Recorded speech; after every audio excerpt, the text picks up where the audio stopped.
Nangyari ito sa mga taga-Israel dahil nagkasala sila sa Panginoon na kanilang Diyos na naglabas sa kanila sa Ehipto at nagpalaya mula sa kapangyarihan ng Faraon na hari ng Ehipto.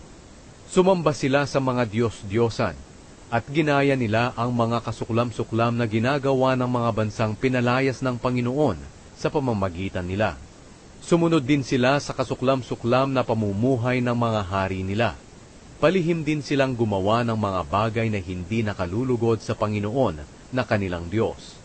Gumawa rin sila ng mga sambahan sa matataas na lugar, sa lahat ng bayan mula sa pinakamaliit na barangay hanggang sa malalaking napapadirang lungsod.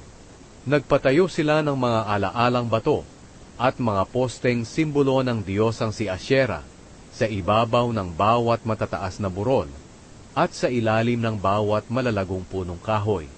Nagsunog sila ng mga insenso sa bawat sambahan sa matataas na lugar, katulad ng ginagawa ng mga bansang pinalayas ng Panginoon sa pamamagitan nila.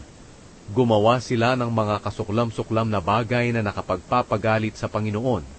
Sumamba sila sa mga Diyos-Diyosan, kahit na sinabi ng Panginoon, "Huwag kayong sasamba sa mga Diyos-Diyosan."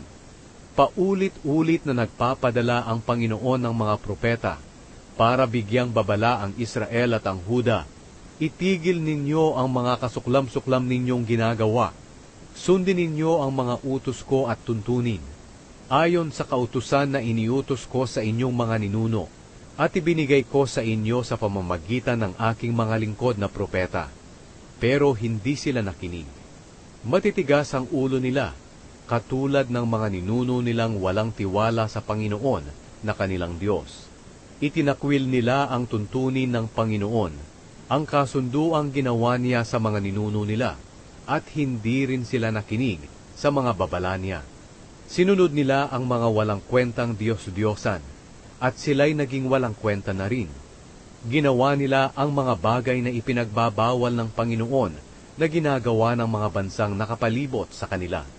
Itinakwil nila ang lahat ng utos ng Panginoon na kanilang Diyos. Gumawa sila ng larawan ng 2 guya at posteng simbolo ng diyosang si Asyera. Sumamba sila sa lahat ng bagay na nasa langit at kay Baal. Inihandog nila ang mga anak nila sa apoy. Sumangguni sila sa mga manghuhula, gumamit ng pangkukulam, at ipinagbili ang sarili nila sa paggawa ng masama sa paningin ng Panginoon. At ito ang nakapagpagalit sa Kanya.